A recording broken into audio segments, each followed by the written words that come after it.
This is the idea in cyber, right? People say, if we're Google or whoever, we're Microsoft, we've been hacked, right?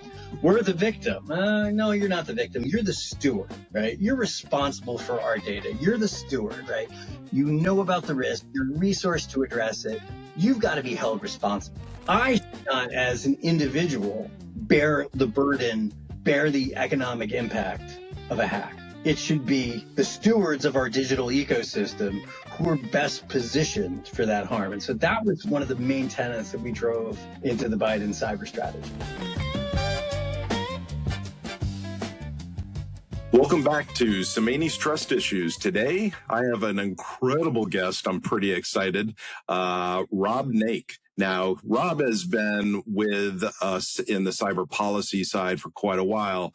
He spends 2 decades across 2 administrations as director of cybersecurity policy at the Obama era NSC. He was the primary architect of the executive order that gave us the NIST cybersecurity framework, still the gold standard for corporate security governance. Most recently, he served as the first deputy national cyber director under Biden and led the drafting of the 2023 National Cybersecurity Strategy, the most ambitious U.S. cyber policy framework ever produced. He also co-authored 2 landmark books on cyber war, and cyber resilience with former White House counterterrorism coordinator Richard Clarke.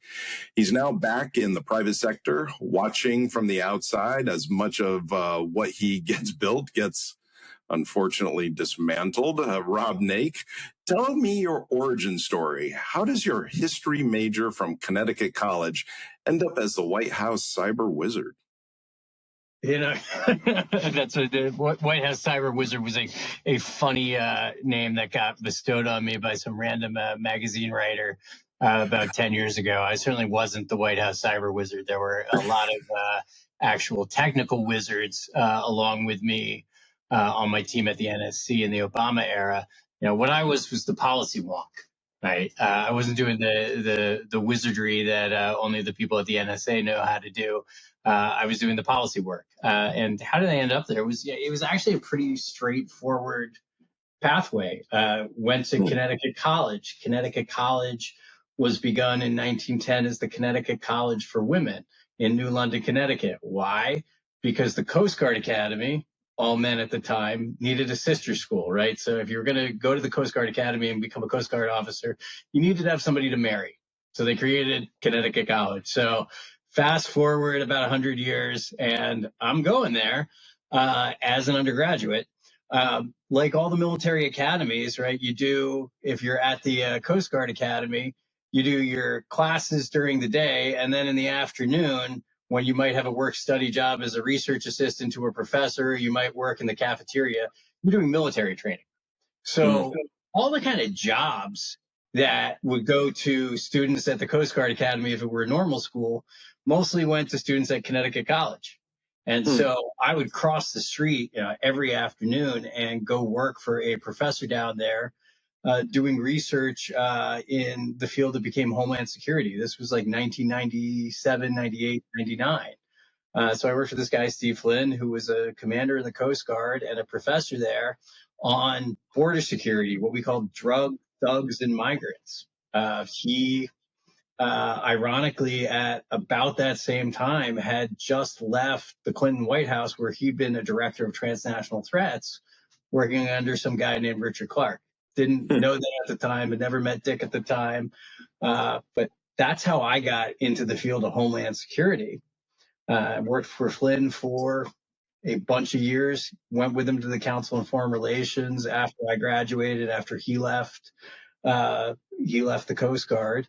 And that's how I got in the field. And then 9/11 happened, and I was the only technically literate research associate working on Homeland Security at CFR at the time. So I got handed cyber, and I got hooked on it, and I got brought into the field. And then from there, it was just a pretty almost straight shot, I have to say, to working in the policy world, because nobody else was really working on cyber policy at that time.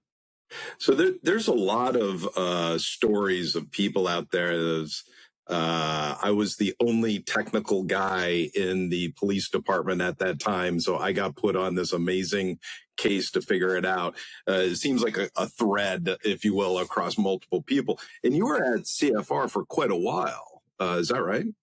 Yeah, and so I guess you could say I'm kind of a franchise player at CFR. I'd been there. Flynn brought me up as an intern when I was in college, and then I was a research associate for a couple years and worked on some fascinating projects around Homeland Security, 2001, 2003. But then I went back to become an international affairs fellow, which is sort of the early career fellowship where you're doing your own work before I went into the White House the first time. And then came back out and was a senior fellow after the Obama administration, but before I went into the Biden administration. So I've had a very long career. I think I may be the only person who's been both a research associate and a senior fellow in the council's history. Is there a big difference between the academic side, the research, and the hands-on actually creating policy side? I would imagine almost any industry, there's a big chasm between the two, but I know nothing about creating policy other than watching TV about it. Yeah, I mean, there is, right? I think in the world of the think tank world, you sort of get to imagine, you get to say, here are the rules and here's what I'd like to see happen. And, obviously it'd be very easy to go do these things and implement these things. And I probably had that, naive view early in my career on like, well, why don't they just, right? And we say that a lot in the tech community. You hear people, say, well, why don't they just X, Y, and Z? And it turns out, well, it's, they're the laws of physics, and there's also laws that Congress creates, and there's the Constitution, and there's budget, and there's other priorities, and cyber's not as important as many other things. So that, why don't we just is a common refrain we hear. And I think, in the policy world, what you're trying to do is sort of navigate what is the art of the possible between your budget constraints and your political constraints and all the other things that you're competing for. And I think the stress that I've often felt, particularly coming from the policy community, is you're sort of getting judged by your peers, who are on the outside in their ivory tower looking in and saying, well, Rob really fucked that up. He didn't get this done. He didn't get that done. And that's where, you fall back on kind of my team used to quote, the man in the arena from Teddy Roosevelt, right? It's not the critic who counts. And so we would quote that. And then, sure enough, when we put out the last cyber strategy, the previous cyber strategy, somebody that we, consulted deeply, I'm not going to name names, but we consulted deeply with him and his team. And he just, sort of did this damning with faint phrase blog post about, all the things we've done wrong. And I had a moment of weakness where I ordered some wrapping paper of the man in the arena speech, and I was going to mail a copy of the new strategy to him. To this guy, say, hey, thanks for all the kind words on the strategy. See if he got it. I thought better of that, and I had the poster framed, and I gave it to Harry CISA, who was my deputy and was the main kind of visionary on the strategy, and said, hey, you were the man of the arena. So I thought better of the instinct to, sort of say, fuck you, but it was definitely there. Well, the man in the arena resonates quite well, especially for probably the majority of people listening to this. Anytime there's an incident, there's always a look at the security team or the security leader, especially to say, oh, it must be a failing of the security function, the security team. And then you see something silly like, some individual clicked on a link that was just obvious phishing, et cetera, and, the user education. And then when you bring that up, everybody turns around and says, well, why didn't you just block it anyway? It's like, there's certain limitations to the absolute defendability capability here. So yeah, that man in the arena is very apt, as we're always criticized, never really complimented. Nobody says, thank you for blocking those 4 million attacks today. They always tell you, why are you here? You let one in, so that kind of resonates. So when you walk me through basically two main things I want to really kind of cover out of organizations in government of how policy is set, especially, I mean, cyber policy specifically. Who are the players? What do they really focus on? And what do they not focus on? And then second, just the basic constructs of how policy goes from, hey, here's a concept to actually getting that thing passed. You get to pick which one you want to hit on first. Yeah, I mean, so it's a changing landscape, always administration to administration. But typically, since the post-war era, we've had a National Security Council that is at the top of the policymaking process on anything to do with national security. We had a brief period post 9/11 where we had something called the Homeland Security Council, which still exists in statute, but in the Obama administration, on the advice of the Bush administration, we fused those two entities and said, okay, there's one council, right? It's got all the same people on it. There's one council, there's one staff. And so you don't have what you had kind of absurdly 2001, 2002, 2003 era, which was like you literally had the cyber team on the NSC and the cyber team on the Homeland Security Council. And these were different teams. Right? They're all one team now. They're all falling on the NSC on the staff, and that is by statute the top of the policy making hill for cyber and for all other issues. And so that's where ultimately policy gets decided by the National Security Council, right? The named members of that are the Secretary of State, the Secretary of War, I guess we're calling it now.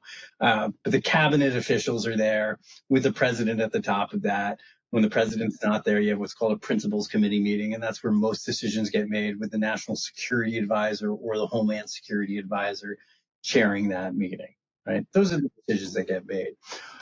What's been in flux over the last, 5 years now is in 2021, Congress, based on recommendations from the Cyber Solarium, which was essentially almost a think tank effort inside Congress on cyber issues, recommended creating the Office of the National Cyber Director, right, as a new body to manage cyber issues, to fundamentally, in the words of my great Senator Angus King, right, have one throat to choke, right?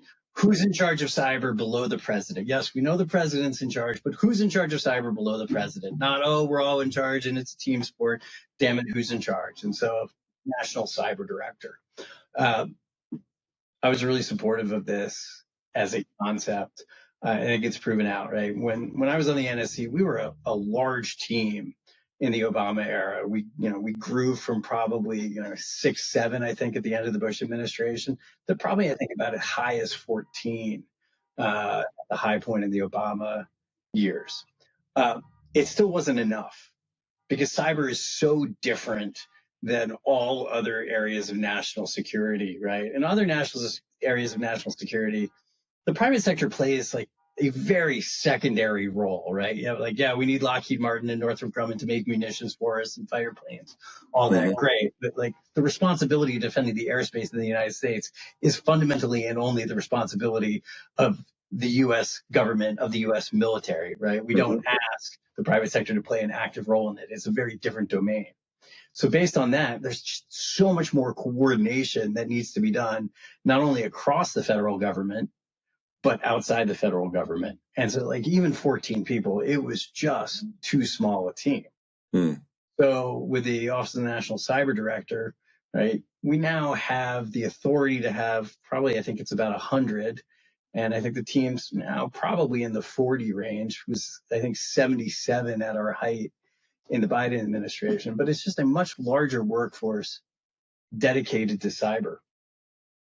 And that's the team that drove, in the Biden administration, we drove the development of the National Cyber Strategy, brought it up to the NSC, where Ann Neuberger was the deputy for cyber in the Biden administration. And then it went through the finalization process there.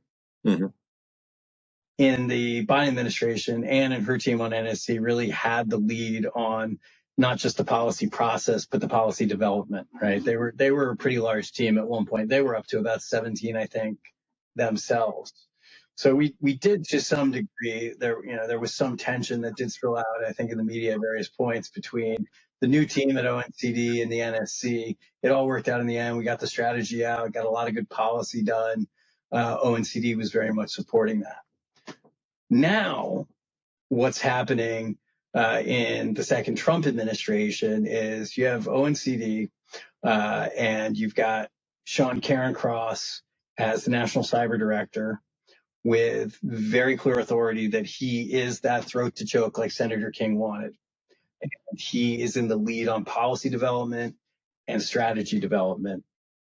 And then on the NSC, you've got a much smaller office focused on offense, focused on the kind of the traditional realm of the NSC, with Alex, whose name's escaping me, who's a SAP, special assistant to the president. So, one level down from where Ann Neuberger was, but still very powerful, very senior position, able to run their own policy processes there. Mm-hmm. I'm not in at the time, so I don't have, the details on, hey, how did the national cyber strategy that just came out, how did it get approved, right? It had to, at some level, go through the NSC process. I don't know who chaired those meetings or how that went. It's a good question, but, my understanding is the strategy was really driven by the National Cyber Director's office. And this is actually how it was envisioned in the statute that created NCD. It's very clear in statute that the NSC remains at the pinnacle of the policy process, and ONCD is in a supporting role for that. So things are actually, I think, trending as Congress intended, and trending in many ways the way that, I would hope that they would have evolved from the last administration to this administration. So having said that, ONCD has a desire to do policy X or have a policy X.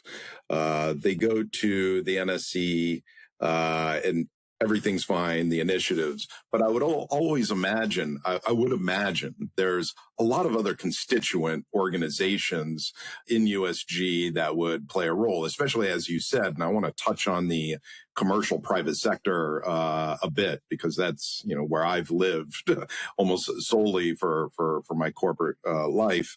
But there's a lot of entities that would have to have buy-in or create a lot of hurdles for those policies to actually be enacted at the end of the day. And generally, even in the best of cases, I would imagine a policy would take 1+ years to kind of get from concept to actually out the door. Are those accurate statements? Yeah, I mean, they are. It just depends on how much of a crisis you're leaning into. So let me go back to the Obama administration. I'd come in 2011 into the NSC. I've been working variously over the years, and it's really started my career in counterterrorism, homeland security. Came into the Department of Homeland Security in 2010, and had wanted to work on cyber, had gotten thrown back into the world of counterterrorism and CT. And so I had this sort of broad exposure to, how does the government do counterterrorism? How does DHS and CBP work with the NCTC, the National Counterterrorism Center, and DNI, and how does data flow, and how do we identify terrorists? How do we take, a thumbprint from a bomb fragment in Afghanistan and get it to a border guard in Vancouver to not let somebody into Canada, right? So they can't come across the border in the U.S., right? We have pretty advanced systems for that, even 15 years ago. Then I came in and started working on cyber at the NSC. Was pulled over by Samir Balotra, who's a colleague of mine that I know from Senate times. He was the senior director there. And so he brings me in. John Brennan had been head of Homeland, deputy for CT and Homeland Security. He goes over to the CIA. Lisa Monaco, who'd been at DOJ, comes and replaces him, and she's just getting her head around cyber. It's like, hey, okay, this is important. It's emerging. This was probably like 2012, 13, about that era. And she's like, cyber does not work the way CT does, right? At all, right? Like, we're just not as mature as we are in the CT realm in cyber, right? So she started to focus on it. And we get this task, Michael Daniel, who was the cyber czar at the time, so gets this task from Lisa, which is like, go figure out how to replicate to the extent it makes sense, but just go figure out how to do in the cyber world what we do in the CT world, right? And so you go figure that out. So he looks at me and says, you did some CT stuff, over to you, Rob. So I get this task and we go and meet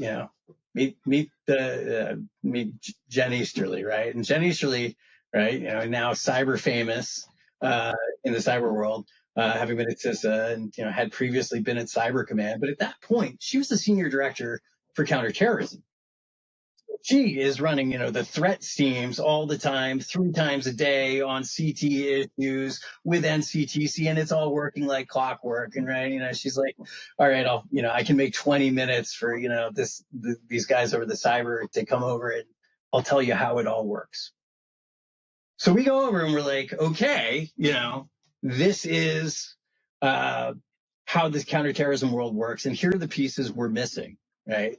The big thing that we're missing, all right, we need a cyber response group. Well, we kind of have that. Okay, we need to stand that up, but that's comparable to the CSG, the Counterterrorism Security Group, which has been around for 20 years at this point, right? So we need that. We have that. Okay, we'll stand that up. All right, they've got NCTC, right? Setting up the meetings, doing the threat briefings, tracking the threats. We're missing that in cyber. Yeah, but we've got, this thing over here and this thing over here. Yeah, we don't have anything like this. And so we say, yeah, we really need something like NCTC for cyber. And we write it up and we look at the authorities. I had a funny moment where I was at a going away party for somebody at somebody else's house out in deepest, darkest Virginia. And I get approached by a colleague who's like, hey, I've been meaning to talk to you. I had a drink in my hand at this point. It was probably non-alcoholic. It was 5. I was going to go back to the office. And it's like, hey, I need to talk to you. I hear you want to create an NCTC for cyber. And I'm like, well, yeah, we do, but we'll have to go to Congress and get the authority to do that. And she's like, no, you don't. Look at the statute, you idiot. In 2004, Congress gave the administration, the DNI, the authority to stand up new centers like NCTC. So I I grabbed David Edelman, who was on the NSC with me and had driven me out there. I was like, we got to go back to the office, Google it. And we come up and we develop the concept of what became the Cyber Threat Intelligence Integration Center, the CTIC. And we're like, yeah, we have the authority to do this. The DNI can do this with a stroke of a pen. Boom. Right. And everybody's like, yeah, we don't need that. That's too much. So this is a long way of answering your question of how does it become policy? We'll never waste a crisis. We present this to Lisa and she's like, I don't know. And then Sony Pictures happens. And it's like, so who was behind Sony Pictures? Some people are saying it's the North Koreans. Some people are saying it's not. Is there a consensus view within the intelligence community about who this is? And the DNI is like, all right, we'll put this together. We'll get a team on it. And then Lisa was like, yeah, okay, so we need it, right? 3 months later, we had the first version of the CTIC, which lived, which died, which has now been killed off as part of the Doge. But, sometimes policy, when you have a problem and you have a solution and you can find the budget for it, can move really, really quickly. Interesting. You made a point where the private sector is a very big component of even national security, but definitely when we think about constituents in the U.S., their security, their individual security in a lot of ways, even as much as physical security when you look at swatting and a whole bunch of other techniques that are going on or have been going on for quite some time. What is the process? Is it the same process? Because there's that would effectively go. And are the resistances to application of enforcement, the definition of what good looks like for private companies, and then two, the ability to enforce what good looks like on private companies. You know, I talked about in the intro, you know, NIST CSF, and you got FedRAMP, you got all these constructs of what good looks like for the DIB or USG, or insert governed entities under that national security umbrella. But on the private sector, not so much. Why the gap? I think there's just been for a long time this resistance to the idea that we should regulate in cyberspace, and it comes down to a couple different things, right? If you go back to the late '90s when we were grappling with this, right? You know, this was long before my time, but you know, my co-author Dick Clark was in the middle of this, and so if you're reading Cyberwar, you know, he tells this story about after Oklahoma City, after we started recognizing that, hey, critical infrastructure threats were a real thing, that we had to deal with terrorist threats, right? There was commission after commission, and a couple of them said, hey, you know, we have to start worrying about the fact that we're connecting things in the physical world to the digital world. And so we need to start thinking about, you know, how are we going to protect our physical assets from digital threats? And so he got cyber in his portfolio along with sort of, you know, drugs, thugs, migrants, the sort of transnational threats focus in the post-Cold War era. And there was immediate resistance to the idea that we should regulate in this space. I mean, it was instantaneous, right? And I think, you know, the line was at the time, we're trying to get out of the business of running the internet as the U.S. government. We're not going to step back in, right? So if you know about your internet history, right, it begins as the ARPANET in DoD, and the National Science Foundation steps in and funds the backbone in the NSF net, and then we're in this process of transitioning out of the government, you know, running the backbone of the internet and the government running the governance processes, and we create ICANN. And so at the time, it was like, well, we're not going to step in to start regulating this, right? It was like, hey, this is the future, right? This is the era. Big government is over. This is the Clinton administration. It's sort of this anti-regulatory moment within the Democratic Party. And so there's this huge resistance because it was like, hey, you know, we'll regulate this out of existence. That was the fear. And so from that time, that just became doctrine. If you look at the future policies from PDD 63 in 1998 and the first Clinton cyber plan, carried that on through to the 2003 Bush cyber strategy, which, you know, Dick stayed on, and he also wrote that and led that, and then he left the government after that, right? It's this through line where if you look at it, in actually 1998, the Clinton administration policy, it says like, we are going to eschew regulation to address this threat. And we believe in, you know, a voluntary partnership-based approach. That actually got toned down a little bit in 2003 in the Bush administration and a Republican administration, because we were in this, you know, post 9/11 era where it was like, hey, security may be really important. So, you know, we will regulate, says the Bush strategy, if it's necessary, right? If it meets the market, if there is evidence of market failure, we will regulate, which is like the basis for ever intervening, right? You have to have market failure. You don't get to regulate unless you have market failure. So we got to that point, and we basically stayed there through the end of the Bush administration and into the Obama administration, when we, in 2011, Samir Balotra, who'd come up from the Hill, put together a package of, hey, we need to give DHS the authority to regulate for critical infrastructure and cyber. And this became, White House proposal became what was known, if you may recall, the Lieberman-Collins bill. It was a bill that was introduced on the Hill. And it became the thing that I really think more than anything at the time the Chamber of Commerce wanted to kill. They really made it their mission. The CEO of the Chamber of Commerce probably still claims to this day that he was responsible for killing that bill. And you know, they did it in an argument of, you're going to kill jobs, right? You are going to kill innovation and therefore kill jobs post the financial crisis when the economy is still recovering, right? If you remember what the 2012 election was like, right? It was like still about, hey, we are recovering as an economy from what happened in 2008, 2009 in that financial crisis. And so we were sort of pushed back from this regulatory push. And I remember bringing in a draft executive order, which was going to really push to use existing regulatory powers for cyber, say, hey, EPA's got authority, go use it, right? That was our idea in 2012. And I brought it over to OIRA, the Office of Information and Regulatory Affairs, within the Office of Management and Budget, very DC office within an office.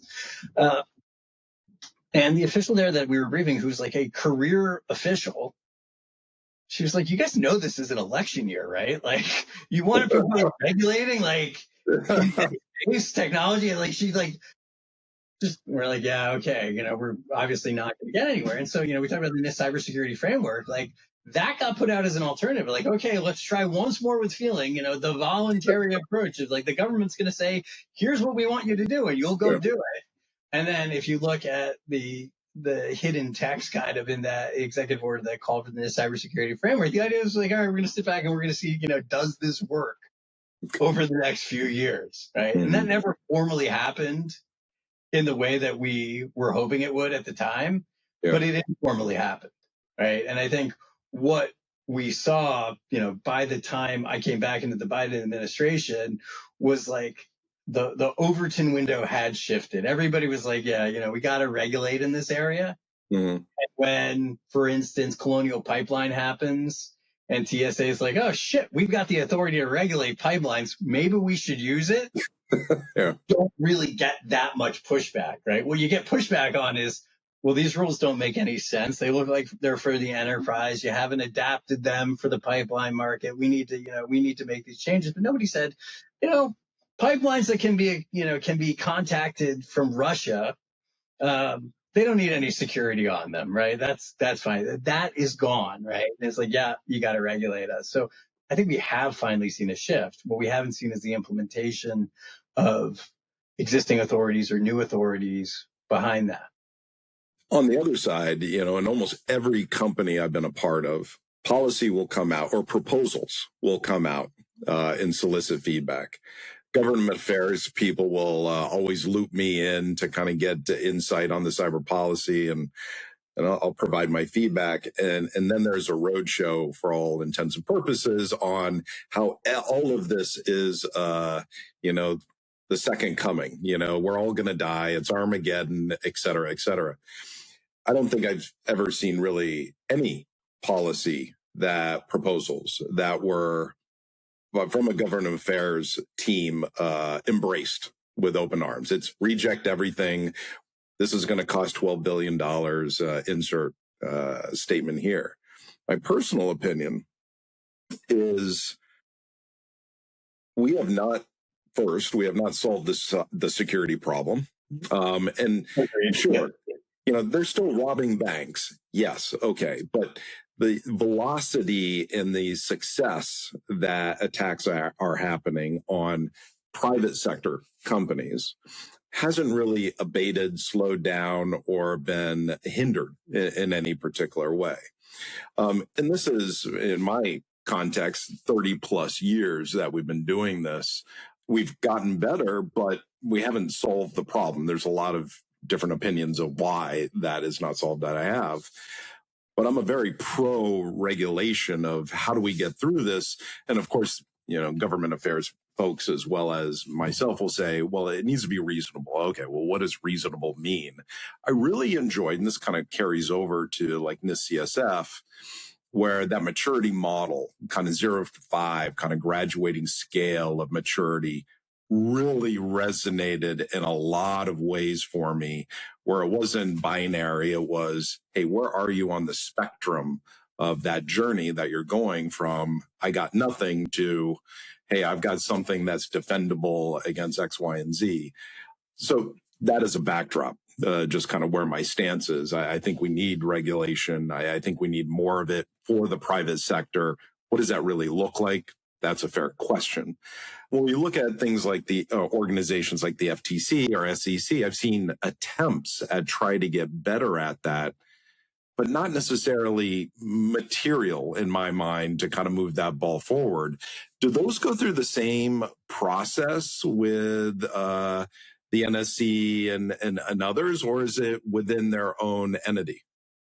So yes, when it comes to regulation, and we're in a little bit of a flux right now for a couple reasons, right? And I am not a lawyer, but I'll speak out of turn here, right? We have the major questions doctrine, or the major questions issue about, do the independent regulators actually have the authority to interpret regulation in the way that they have and to apply it to things like cybersecurity? So that's thrown a lot of the cyber regulations that were on the books or were under consideration, put them in kind of an unsettled state.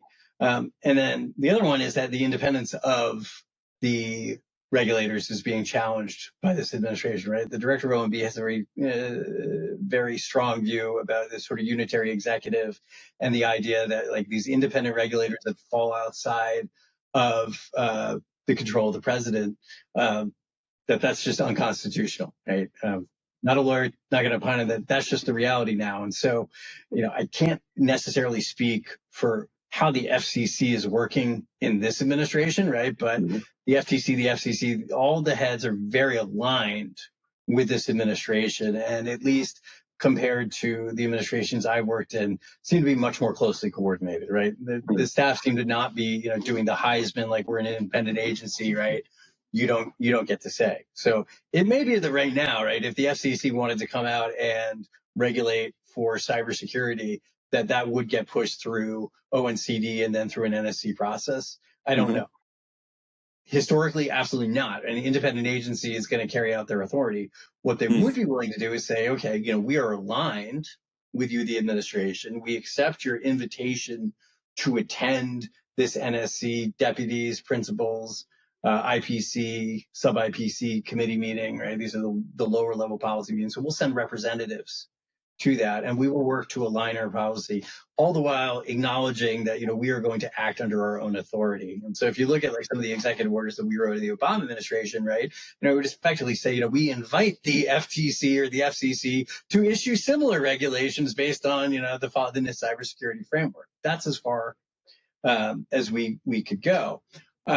When we were doing this in the Biden administration, we had pretty good engagement from the independent regulators to say, okay, yeah, we want to try and align with you. We want to try and work with you. We want to address the big headache always, which is overlap and inconsistency between regulatory frameworks. So we did a lot of calls with, the SEC on their reporting requirements. I don't think we nailed that. But, it was like, okay, CISA is putting out new reporting requirements. The SEC is putting out new reporting requirements. How can we harmonize these? Can we have the same process? Can we not have conflict here? Right? And they were willing to participate with us on that. So maybe a different question. Do the regulators have the empowerment and the capability to design cyber requirements and enforce them across their sector or industry? Oh God, I hate to say it. It depends, right? So this was when in the Obama administration, we looked at this, we said, okay, certain sectors, you have clear and unambiguous authority. The Government Accountability Office had done a detailed study sector by sector and said, you've got authority here very clearly on financial services. You can regulate the hell out of this, all independent regulators. Then it would come down to agriculture and it would be like, gee, there's this one provision of law that has to do with e-signatures for signing off on animal inspection reports. That's your only authority, and you're not going to be able to do much with it. So it was this patchwork. Fast forward to the Biden administration when Ann Neuberger and her team were really driving look, we've got to regulate. They did the same analysis and said, okay, we've got areas where we've got authority but don't have rules. We've got areas where we have authority and have rules, but they need to be updated. And then we've got areas where we simply don't have authority or the right authority. So areas, some of which have been challenged, like water, right? there's seemingly some authority there for the EPA to say, look, we're going to regulate in cyber. We're going to add this to the survey. You're going to have to report back on it. We can make you do an assessment, but we can't really enforce any of the rules here, right? Water, right? And you'll see the same thing in a lot of other areas. In other areas, like in chemical security, we've just lost authority. We had something called the Chemical Facility Anti-Terrorism Standards, which was a post 9/11 law that expired. And so there were cyber rules attached to that. They could have been strengthened under what was an unambiguous authority. But that's expired. So we no longer have the authority to regulate chemical facility cybersecurity unless you're a chemical facility that falls under some other regime, like you're storing chemicals because you're doing energy generation, or you're storing chemicals along a waterway, and you can fall under the maritime security. So there are a lot of authorities, but the ability to use those authorities is often weaker than I would hope. The budget may not be there, the staffing may not be there, the knowledge may not be there, and you may, in certain situations, just be in such a long process of implementing new regulations that by the time you get things in place, you have a new administration, and they say, "Hold off, we're gonna unwind those." So that's why I think we've seen a limited degree of backsliding between the Biden administration and this one on cyber regulation. No, we'll definitely get into this administration's cyber point of view in a second. So just kind of picking that apart. And so you have the regulators, which are sector specific, mostly private sector. You have a myriad of authorities and desire to really kind of go down the cyber maturity path for their entities. And then you've got, the defense industrial base, NSC, et cetera, focusing core on USG and national security type issues. And that kind of leaves us in the position that we've been in, which is, hey, as a typical private sector company, there's no real standardization or, what does cyber implementation look like from a requirement standpoint and an enforcement outside of PCI or a customer demanding a SOC 2 certification, or, hey, they just place it onto themselves. One, is that fair? And then two, that seems to kind of explain why we haven't really had a standardization of maturity of companies' cyber enablement within their organizations outside of, hey, wow, that individual or that company really takes it seriously, but the rest of them just do not. That fracturing of security maturity across a private sector.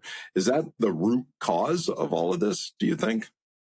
I mean, I think the question of all of which, right? Of all the confusion in the cyberspace about what companies should be doing. Well, I think we don't have an establishment of what is cyber maturity that is therefore driven into private sectors outside of their own desire and volition, or right. They are under a very narrow, bespoke customer/regulatory, which is fairly rare, security definition. Does that make sense? I do think, I think a lot of the time that, I really love it when the big banks in particular, right? They're sometimes the best regulator there is, right? Because they're looking at the top, they're saying, okay, we've got massive financial risk that we're managing. We're getting heavily regulated for systemic issues, right? By all these regulators, sometimes globally, often globally, right? Outside the US. We're relying on all this third-party software. We're relying on all these third-party vendors. And so in many cases, the big banks are doing the best regulation that there is, right? Because they're actually really incentivized to drive down into their supply chains better cybersecurity, right? Because like the buck really stops with them, quite literally, right? If they don't get this right, they are going to be held to account. They are going to be blamed. And so in many cases, it is quite a hodgepodge, but this is where some of the best and most effective, in quotes, regulation is coming from, right? And then we have examples where I think the federal government, is still really struggling with, just to take one example you cited, with the defense industrial base, right? CMMC has got to be at this point 10 years in the making and still nowhere near to being implemented, right? Because you've got 300,000 defense industrial base partners that include, literal mom and pop shops making metal parts, right? In, Elliott, Maine, right? All the way up to Northrop Grumman, right? And you've got huge cost implications for doing this. And you've got a system set up where it's like, well, the government pays for it all. Theoretically, there's one customer right at the top of the defense industrial base, right? It's the base, but it goes up to the Pentagon, right? Uncle Sam's going to write the checks for everything under it. But you're not funding that ahead of time, right? So there's, can you do cost plus? Well, yeah, you can. But if you're going to be, a small metal shop in Elliott, Maine, and in order to get that contract, you're going to have to invest more than you've made in the last 5 years to build a cybersecurity program, that's not a workable solution. And so we keep seeing this sort of downgrading of the requirements under CMMC. Okay, we're not going to implement level 1 now. We're going to reduce the requirements for level 2. It's going to continue to be just on your own oversight. You get to sign off. Hint, hint. You won't actually get audited. You don't actually have to do it. That's not a great situation. And then kind of on the other side of it, we've had, and I'm supportive of this, right? If you do lie on your contract and say, oh, we're doing these things and you're not, right? The Justice Department's been coming after contractors for that, right? I think that that's probably an appropriate thing to do. Hey, a harm happened. Yeah. You made contractual commitments. You did not honor those and live up to those. Yeah, we're going to come after you with a civil fine, right? I think that is probably an appropriate thing, but it's really not a clear and consistent program, even within the defense industrial base, let alone outside that, for applying the authorities that we may have or that we do have over some regulated entities for cyber, let alone getting us to actually better outcomes through that regulatory mechanism, right? That's been the big challenge, is like, what does a good regulatory mechanism for cyber look like? What does it look like to you? I was afraid you were going to ask that. Well, I was going to ask a question of, wow, this sounds like a really fun job. How do I get into something where I have a death by a million cuts? But we'll stick with the, what does good look like? Yeah, so I think for a long time, the goal for regulation, broadly, not just in cybersecurity, has been outcome-based, right? Yeah. We're not going to set the inputs, say, you have to spend this much money on security, or the outputs, you have to do these things. But here are the outcomes that you need to achieve, or the outcomes that you need to avoid, right? And that's been the goal. Okay, well, how do you measure that? And how do you do it in such a way that you don't just after the fact have to pick up the pieces and say, okay, you clearly failed at the outcome. You got hacked. The data got leaked. The power plant went down. Now we're going to blame you. Well, we're going to find the hell out of you. We're going to send you out of business. We're going to put your executives in jail. We'll make an example. That's not a good outcome, right? So what you want to be able to do is effectively to force companies to internalize the externalities of cybersecurity. Say, okay, we know that if a bad thing happens, we will be held responsible for it. Mm-hmm. And this works really, really well within traditional banking, right? Within traditional banking, we have all kinds of rules for what you have to do, specifying security, and we have examinations that go through, do you have multi-factor authentication, and are you doing backups, and all these things. A lot of that is for systemic purposes. Mm-hmm. For actually protecting consumers, right? The most important rules have nothing to do with cybersecurity. They're the regulations that say that banks are going to be held responsible if their customers are defrauded, right? So if you get your bank account broken into and your money transferred out of, right? If you think back to, when debit cards were just becoming a thing, right? The banks were trying to convince you, hey, if you have a debit card with a Visa symbol on it and somebody steals your card, you're not going to be responsible for the charges, right? And that all comes down to a series of regulations, Reg E and others that have the same idea, which is, look, the bank's going to be held responsible. And what that means is the bank, therefore, has to make decisions about your cybersecurity and their cybersecurity. They don't get to blame you as the ultimate victim if you failed to secure your account. Securing the account is your problem, right? And so the example I always give of this is, at some point in my career, I had this weird role where we were trying to help at a consulting firm I worked at, help eBay with the first consumer installation of the RSA tokens, right? You remember those tokens? You may still have.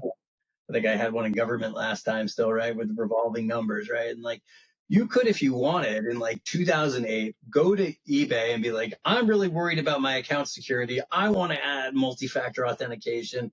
I'll pay $15 and you'll send me an RSA token and then I'll use that to log into my account, right?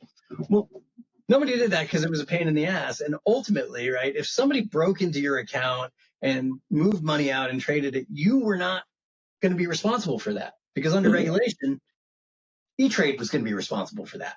And that meant that E-Trade and other banks had to make those decisions, right? And so that's why we see today, if you go to a modern financial institution, they're going to make decisions about, do you need MFA? Are we going to send you a token? Are we going to ask you your mother's maiden name? True. That is solutions. I think that's great, but how do we have that same intent over any service provider and the credentials for their consumer customers? Look at Google, Yahoo, and a bunch of other places, large ones, small ones.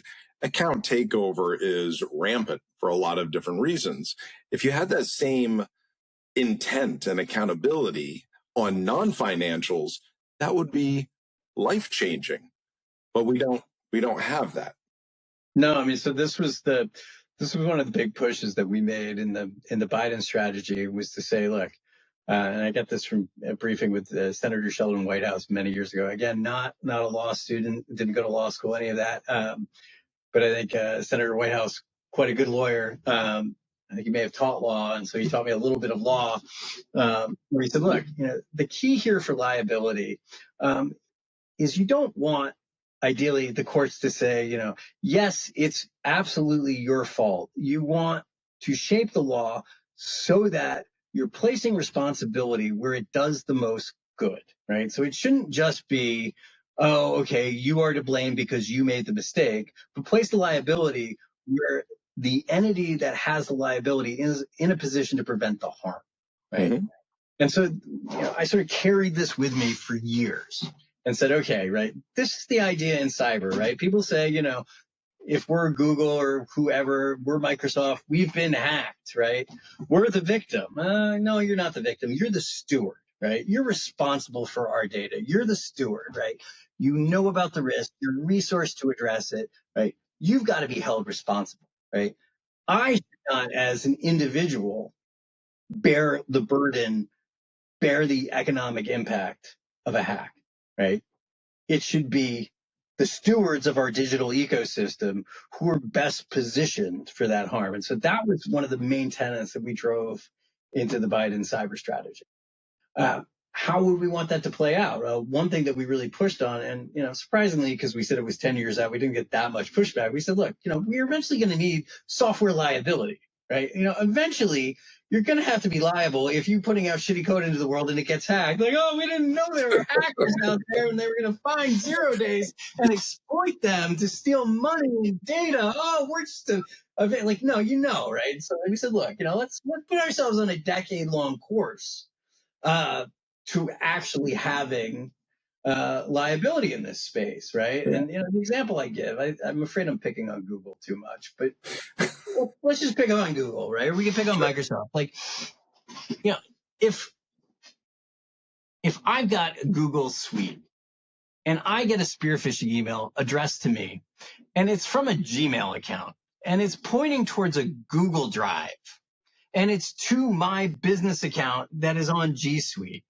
and I click on that, and I'm paying $15 a month plus $3.99 or whatever for the most advanced cybersecurity package. And people say, yeah, shame on you, Rob. You're a cyber policy expert. You should know better. You should never be weak. You should never be human. That's your fault. Yeah. I actually think it needs to be Google's, right? I think you say, hey, Google, you have this thing called Gemini. Maybe you need to use some of that, to stop this threat that is entirely within your own ecosystem. But switching the liability to who can actually address it is the key innovation we need.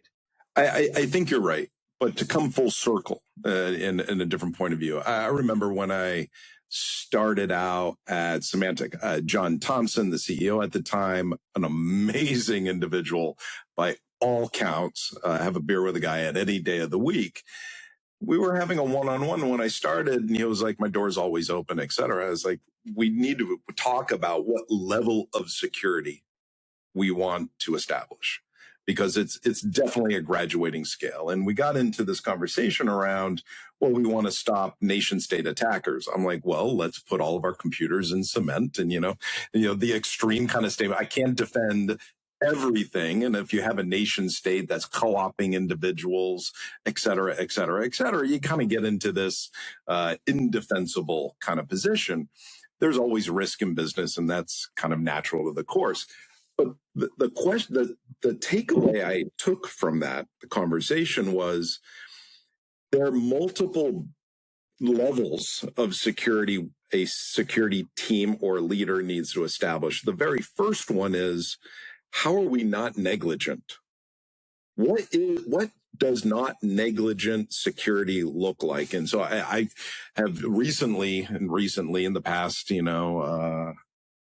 10 years or so adopted this CSF level 3 as not negligent, where technically I think on average, the majority of companies are at 2 or whatever. But hey, if we can get to a 3, that is a defendable position that we have a mature program in place. We have it audited by a third party even, et cetera, and then we can move on. Above that is, hey, our hopes and desires and aspirations of a nirvana and perfect world. But what is that bar of not negligent that I can go to the audit committee and the board and say, hey, listen, we're doing pretty good. That definition is, I think, the first thing that companies or security leaders need to get into that mindset of, am I there or am I not there? And how am I going to move beyond it? And then beyond that is, hey, listen, I had a nation state compromise 50 customers, and imagine I'm Google in this particular case. And I can go, yeah, we are doing not just hypothetical security, we are above and beyond. And shit just happens. And this just happened. It's unfortunate. We're defining and we can respond. So how are we not going to be penalized for insert nation state country here, employing 1 million individuals trying to attack me, and they were successful. So there's different barriers. Does that make sense? And is that the mindset when things are? There's a couple of things that we've contended with, or that I've had to contend with, right, from the policy standpoint, right? Do we want competition in cybersecurity at the top, or do we not, right? Like, do we want collective efforts, say, among the largest banks, or do I want Citibank competing with Morgan Stanley to say our security is better and, we will make them go somewhere else? And ultimately where I've come up with is, I think that's good, right? I want you to be competimates. I want you to be sharing threats with each other, but I want, the most critical financial institutions to be so hard to get into that you're just not going to have criminal actors be able to get there, and they're going to go elsewhere. They're going to keep going down the stack until the impact of any compromise or any harm is less and less and less. That's actually, I think, good, right? In an imperfect world where there's always going to be trade-offs, particularly in the policy realm, that's actually good, right? So you do want, that situation, right? You want the faster than the bear scenario, right? If you can push it down, that's what you want. From a policy perspective, what I was always trying to do, right, was trying to get us in a place where you don't have the absence of security, right? Where an incident is the result of a correctable breach of security rather than the absence of security. And so I got to, shout out now to Steve Flynn, who I mentioned at the top, right, who was a sort of an early mentor of mine at the Coast Guard Academy, that was what he always said on physical security, right? That's what we want, right? Okay, there's a gap and now we can fix it, right? Hopefully we stop it. Hopefully we stop a bad thing from happening, right? Before the plane explodes, right? Somebody tackles the shoe bomber. Doesn't work. That's great. But we go back and we look, how did he get that through? A correctable breach of security. Unfortunately, what that meant for 10 years, we all took our shoes off, right? That was the right question in the threat environment, but it was a correctable breach of security. It wasn't like, yeah, look, anybody can walk through, the post-TSA era, right? Yeah. I've always brought that forward as, the key. That's the baseline, right? You have a security program, you have it in place, you have a process to correct breaches in security. That's number one. The second one is just a concept that I sort of borrowed from the world of industry, right? Is the idea of a goal of being about process improvement. You want a goal of process improvement that you're always going to get better, right? So you use the phrase journey, right? We're all on this journey of security, right? There is no destination, right? Because the threats are evolving and the tech's evolving, so you're never going to be done. So how are you always going to be getting better and always getting better at a faster rate than the adversaries are getting better? How do we get people into that kind of mindset? And that's where I come back to, like, the answer is, well, you've got to have these outcome-based requirements where you say, look, regardless of what the rules are and what the current guidance is and what control sets you're supposed to have, you're going to be held responsible. Yeah.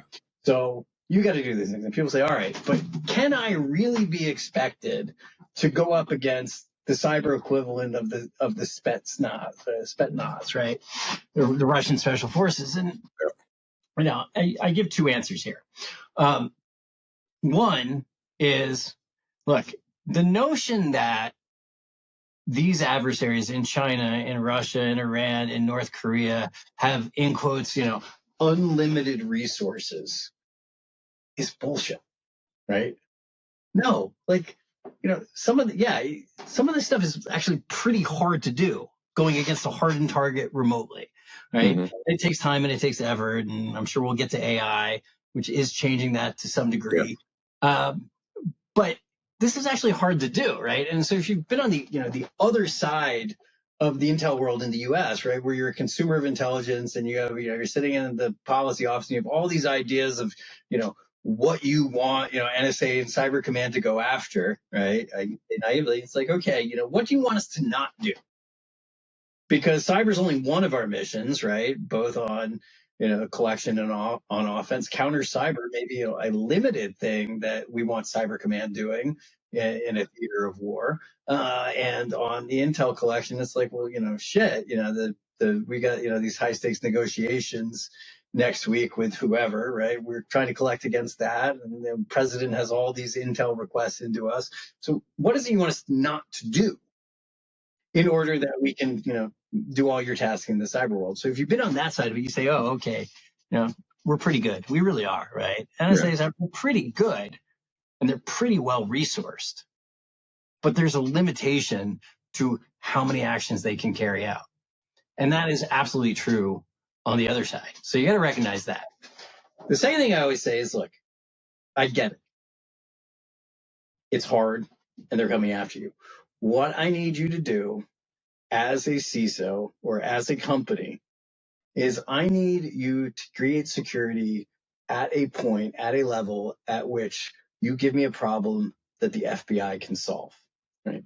If you can create a situation in which somebody's got to try and do a physical attack, right?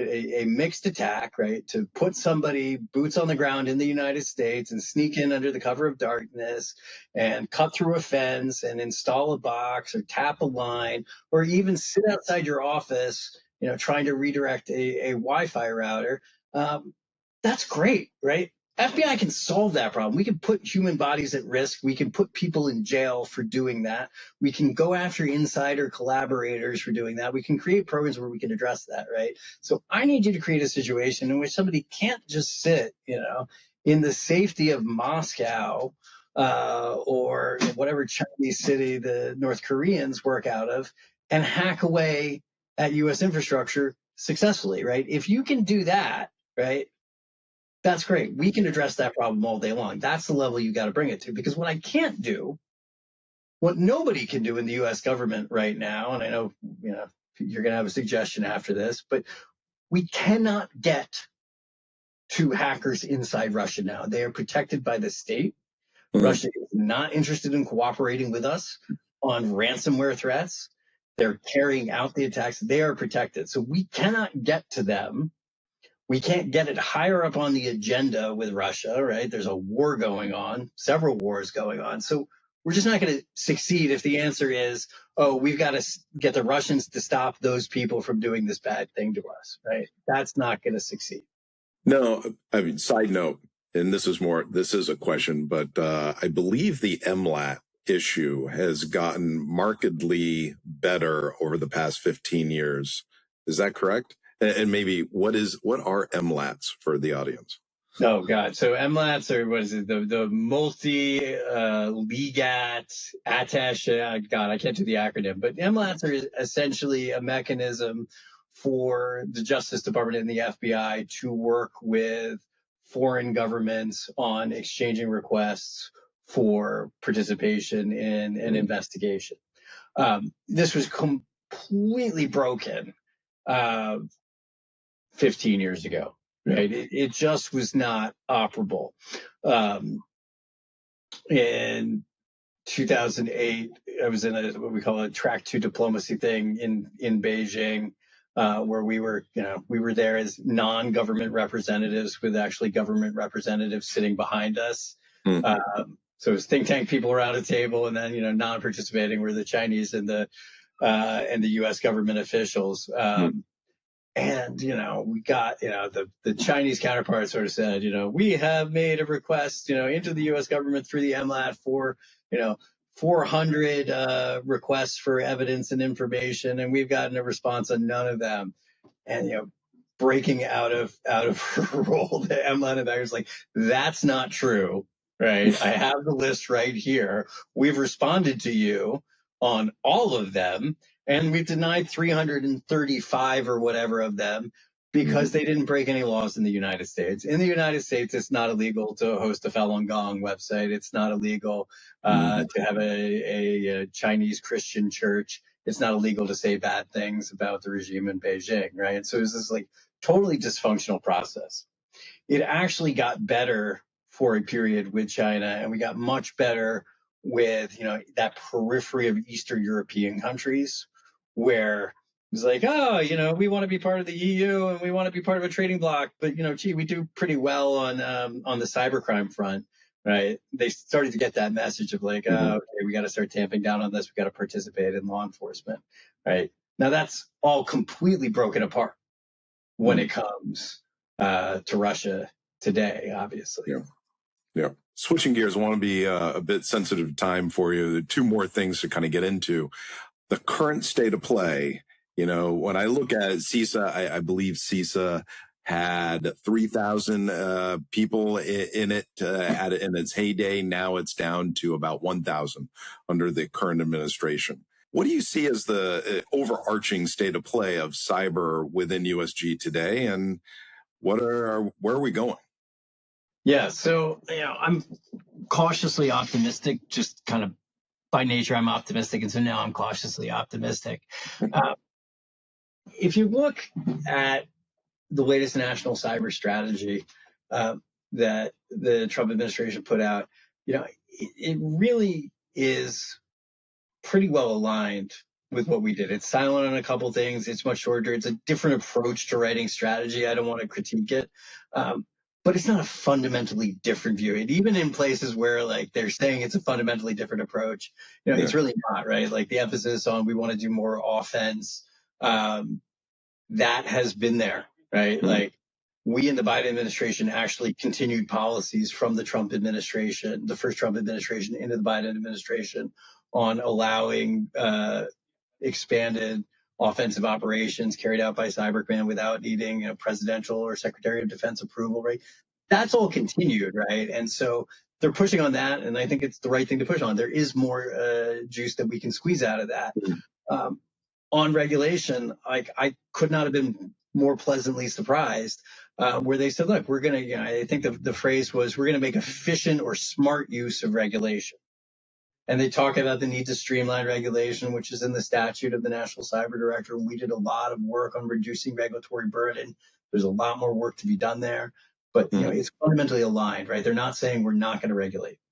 The last Trump strategy in 2016, or I think it came out in 18, was just silent on the issue of regulation. It didn't say we're not going to do it. It didn't say we're going to do it. It didn't say we hate it. It just said nothing. This one has a big meaty paragraph.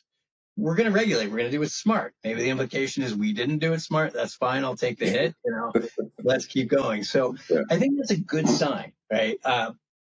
What's happened is I think in the first year, there was a lot of politicization around the issue, right? CISA did get caught up in some fights that, date back to 2016 about involvement in elections. And I know there's a lot of passion on the right about this issue, and does it make sense? Should the government be involved here? And their answer is no. And so, everything that had to do with foreign influence, malign influence, that got stripped away. That's gone. I think CISA still has that kind of brand or mark on it on the right. And this is a big negative for the organization. So my hope is that we'll get a full-time CISA director in. They will rebuild it centrally around cybersecurity. I think it's a massive loss if the work on foreign malign influence doesn't happen, but I'd rather have a CISA that's focused just on cybersecurity than no CISA at all. So my hope is we'll start seeing rebuilding,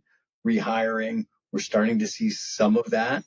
I think that is, trending in the right direction. Okay. Ultimately, we may need to say, okay, look, we're getting rid of CISA and we're replacing it with something else, right? And I think as we look at DHS and border security overall, there may be an opportunity there to say, okay, let's rethink this whole thing, pull CISA out, rename it something else, combine it with something else, and say, okay, we now have an entity focused on cyber that's not inside an organization that does border security as well. I think we could probably see some compromise on that. Interesting, because I walked into this completely negative, they're cutting off 2,000 people, degradation of CISA, insert, every other entity out there, kind of the, not just fiscally, but labor-wise, as well as just priority. Is the priority of cyber still a priority? And on the outside, not being in the beltway, kind of sitting there going, no, we're all going to die, kind of dramatic kind of statements. So definitely take what you say as a very uplifting and kind of positive kind of output, right? Well, I don't know if I would say it's positive. I'm not as negative. You can't take it back now. You were pretty damn positive what you just said. Yeah, I am optimistic because I don't see a point in being negative about it. Look, cyber is certainly not the priority in this DHS that it was in the last administration, right? Yeah. DHS is right now completely focused on immigration. That's absolutely true, right? That is overwhelmingly what's happening, and that's going to hurt CISA's ability to recruit. That's going to hurt CISA's ability to carry out their mission because it's not going to get the attention that it should be getting. That's absolutely true. Yeah. But I think things are not necessarily as bad as some people think they are. And I do think that there is still a basis of capability at that organization that we can build off, right? It did have some years of some pretty good leadership from the first Trump administration when it was created through the Biden administration. And I think there is a core of people who are still there, right? I do know, not everybody has left for the private sector who had any good capability, right? A lot of people have, but not everybody has. Not everybody took the fork in the road. And so I think we still have a basis there that they can rebuild on. And they're saving a lot of money from holding off on the airplane refurbishments. I do know that. So it's very positive in the cost savings. In any event, you've been out for a while, on the policy side. Now you're CEO of the TPO Group, right? Yeah, I'm doing that, and I'm doing a lot of work in the venture space now. What is the TPO Group? What do you focus on? What are you looking at? So the conceit was Tara Wheeler, who's been a long time, pretty probably well known to everybody on this podcast who's listening. Tara, who's been in the technology world and the operations world for a long time, sort of joined me in the policy world. We met when we were both fellows at the Belfer Center at Harvard, and did a lot of work together on lessons learned for cyber incidents. A lot of the work that I think helped inform the creation of the CSRB in the Biden administration. We got to know each other. She brought in a guy, Nathan Case, who's an absolutely amazing technologist, and ex-AWS, ex-12 other things in the field, and Edna Conway, a sort of legendary operator, legendary CISO in the field. And so we came together and we said, look, rather than just doing technology and policy and operations in individual verticals, what if we formed a company where we brought ourselves together and said, hey, we actually have more value to add if we have, a policy wonk and a technologist and an operator. And, there are some people like Tara and Manish Walter-Puri and others we brought in who kind of can play across all three. But the theory was we could bring more value, right, if we were working collectively rather than if we just, each had a little company in our own silo of the best pen testers and the best software security people and, the most brilliant policy wonks in the world. So that was our theory of coming together. I'm kind of curious, now you've been seeing that in corporations. Any revelations come out of that? I'm like, oh my God, they're better, they're worse, or I really didn't expect that problem to really come up. Yeah, I mean, I actually think, one of the funny things is when we are on the outside looking in, we end up connecting within a large corporation people that need to be connected because, hey, one of our people who knows all the architects is talking to the architects there, and then I'm talking to the policy wonks over here, and Edna's talking to the CISO, and it's like, hey, you guys need to talk, right? And so it's like we're breaking down, we're connecting silos just by the fact that if we've got a contract, in one of these spaces, we've got connectivity to the others that may not exist within the organization. That's been the biggest surprise to me about what's the value of bringing us together. Yeah, it's really great for me to work on a policy problem and be able to be like, hey, Nathan, Tara, does this make sense? Edna, would you kick me out of your office if I brought this proposal to you when you were at Microsoft? That's great, right? But the real value has been actually a lot of the time that we're looking at the same problems from these three different angles and then bringing that together. Yeah, it's very common, actually, in much larger entities, organizations. You have that siloing effect, and, incumbent teams that have been there for quite a long time will break down those barriers, but it's still kind of natural gravity back to I need to hit this core job versus build relationships with, the policy affairs folks, and how do we kind of push that ball forward. It's very much akin to pre 9/11 intelligence, kind of sharing, right? It's maybe not that kind of bad, but it's more of just everybody's in their own swim lane, focus on their day-to-day work. Whereas if you're able to come in from the outside and really provide that left to right, that side to side kind of a platform of access and visibility from all organizations and bring it to bear, it's really nice. I was at Price Waterhouse for a long time, and we saw that continuously. It's really interesting. So how do people get in touch with you? If they said, hey, we want to get in touch with Rob or TPO or anything, what's the best way for people to kind of reach out and connect? Our domain name is in our name. We're TPO.group. So you can find us there. That is actually a domain, TLD, which surprising number of web forums do not believe yet to this day.